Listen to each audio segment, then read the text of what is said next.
Hey friends, Miss Byrne here. Today we are in 7th grade learning about how to use formulas to determine characteristics of circles. Today you're going to need a pencil, your math notebook or paper. Graph paper is preferred, but any paper will work. There is a worksheet that you will be doing at the end of the lesson today, and you may want a calculator for this.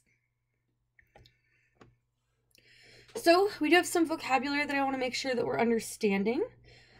The first word for circles is center. So the center is the middle of the circle. It is equal distance to any point on the edge of the circle. So if this is our center here, that means from here to this edge is the same distance as from here to this point. Let's see if I can grab my, do I have a, do not, it's too bad.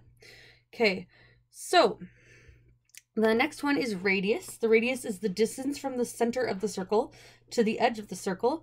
So if we found the center, which is right here or right here, and you draw a line out to an edge, that would be your radius. It's typically represented by the letter R or the variable R. The next one's diameter. Diameter is the distance from one end of the circle to the other end of the circle going through the center. It's also two radiuses. So it's all the way from one end to the other. It does have to go through that center circle though. But if you think about it, this would be a radius if I went to the middle, and then this would be a radius if I went to the end. So it's really just two radiuses. And it is usually represented by the variable d. And then one more vocabulary word is circumference. So it is the measurement of the outside edge of the circle. So it's really similar to perimeter, but it's a special word when we're talking about circles. This is usually represented by the variable c. So if we have this circle, there is this 20 centimeter line and this 10 centimeter line. If we remember, the radius is the distance from the center to the edge. So that's going to be 10 centimeters. And then the diameter is the one that goes all the way through the circle but hits the middle. So that's going to be 20.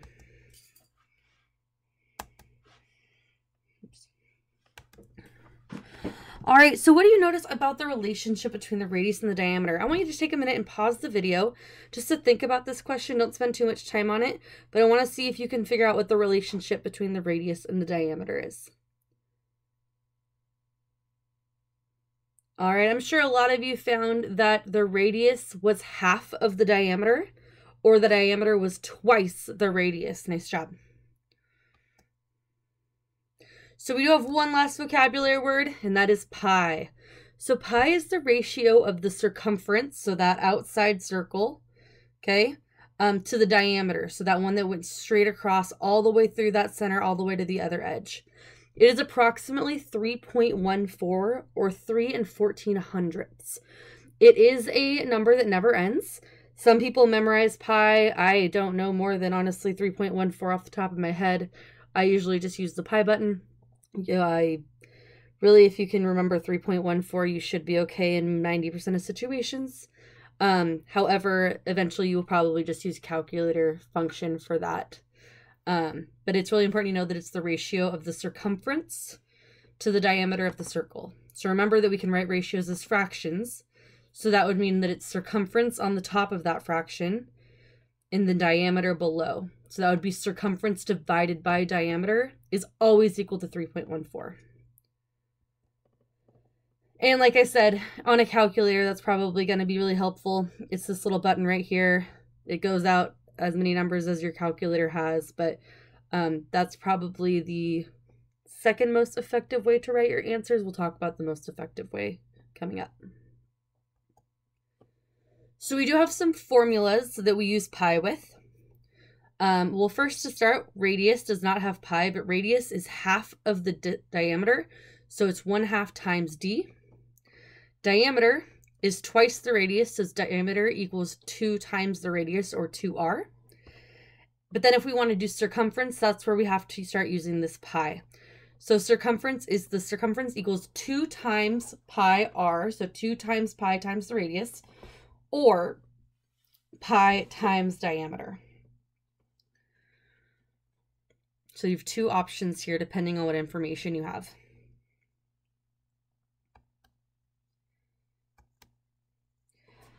So if I says determine the approximate value of the circumference of the circle, use 3.14 for pi. The reason it's saying approximate is because if you don't use all numbers of pi, it's going to be an approximation. So if we have 3.14, what I need to do is figure out which formula I'm going to use. I see here that circumference had the formula of c equals 2 pi r or c equals pi times diameter. I decided the first time I'm going to do this twice. I'm going to do it once with the radius and once the diameter. So you have 2 pi r we're going to do first, so I'm going to use this 10. So 2 pi r is the same as 2 times 3.14. Remember, it told me to use 3.14 as pi. So that's why I'm using 3.14. And then I'm multiplying by the radius, which is 10. That equaled 62.8. So the circumference of this circle is approximately 62.8 centimeters. Because this is technically one-dimensional, for example, if I put a string on this and then I saw how long the string was, that's just two-dimensional. That's not three-dimensional. So it's going to be, that's just one-dimensional. So it's going to be just centimeters. It's not going to be squared or cubed yet. So now now it says determine the circumference of the circle using the diameter of the circle and answer in terms of pi. So I'm going to have to use this c equals pi times d. And then I'll use the diameter and I'll plug that into d. So it says c equals pi times d. D is 20. So that equals 20 pi. So when it says in terms of pi, basically it's saying just leave pi as pi. You don't actually have to multiply it out. Just simplify it as much as you can so that you have some number with pi. Multiplied by pi. So the answer to this would be the circumference of the circle is 20 pi centimeters. So I'm not going to actually multiply it by 3.14 here because it says answer in terms of pi. So there's one more formula we need to do, and that's the area of the circle. The area is the amount of space a circle takes up, and it will have units squared. Area of a circle is area equals pi r squared. So remember, order of operations, we're going to have to square that r before we multiply by pi.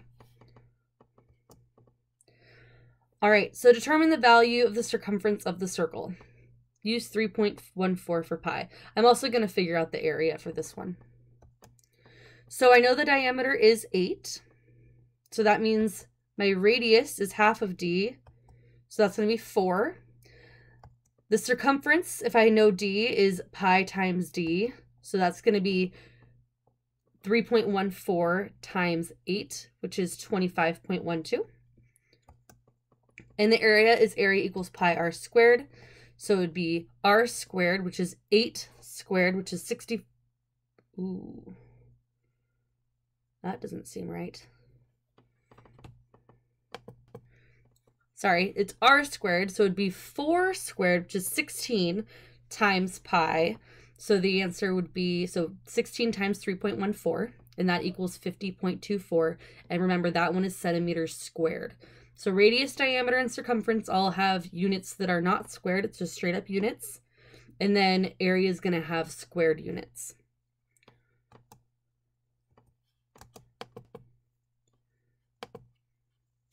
All right, so I'm going to have you go ahead and pause the video. I want you to find the circumference and the area. Sorry, I messed up on that direction. You're going to find the radius, diameter, circumference, and area of this circle to the left. Go ahead and pause the video until you have that figured out. I will have a hint coming up after this.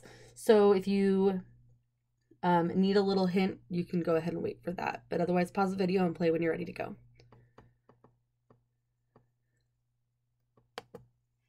All right, so a little hint is that the 7 is the radius. Oops, that should be 7 inches. Here's another hint. Diameter equals 2r. All right, so I went ahead and fixed that unit. So it's 7 inches. Here's another hint. So diameter is going to be diameter equals 2 times the radius. Circumference equals pi times the diameter. Or circumference equals 2 times the radius times pi. And then area equals pi times the radius squared. So area is going to equal pi times 7 squared. That equals 49 pi. And remember, we're answering in terms of pi, so I'm going to leave it like that. So here are our final answers. The radius is 7 inches, the diameter is 14 inches, the circumference is 14 pi inches, and the area is 49 pi inches squared. All right, so your turn. There's a worksheet that you need to be working on. It's on that daily activities or weekly activities sheet or the week at a glance. Make sure you've taken a picture, scanned your work into a file on a computer so you can attach it into your reflection on Friday in Teams. Please also know that there is a Teams app. It might make your life a little bit easier to go ahead and get that. There's also a OneDrive app that I use all the time because it makes scanning documents so easy from my phone. I got a lot of emails last week with evidence. Please do not email me your evidence. I get so many emails and I really am worried that I won't be able to find it once I'm trying to figure it out. And if it's all in one place on Teams, that will make my life so much easier. There are some show-offs this week or today for you. So the first one is find something circular in your home, measure the diameter, find a way to measure the circumference. You could use a string to do that. I'm sure you could get creative. And then do the circumference divided by diameter and how close do you get to pi. Video or take a picture of your process and then go ahead and post it on that show-off channel of Burns Office Hours. The other one is find something in your home that's a circle. So I gave you some examples there, maybe a ring, maybe a CD, top of a trash can, something circle. Use a ruler to determine the radius or the diameter of the circle, and then record a video or a document with pictures of you figuring out the area and the circumference of that circle. You could probably even measure the circumference compared to it and see how close you were, which would be kind of cool. When you're done, go ahead and check your work against the answer key. The answer key is the second page of the document for the worksheet. Keep your work somewhere safe so you can turn it in. Email me with any questions, and then if you haven't used your full 30 minutes, go ahead and finish your time on one of your choice math activities. So the show-off might be one example, always MobyMax, any of those optional extra practices on Math Excel. You know there's tons of options. So, all right, that is it for today. I hope you guys are having a good time, and you'll hear from me soon. All right, have a good one.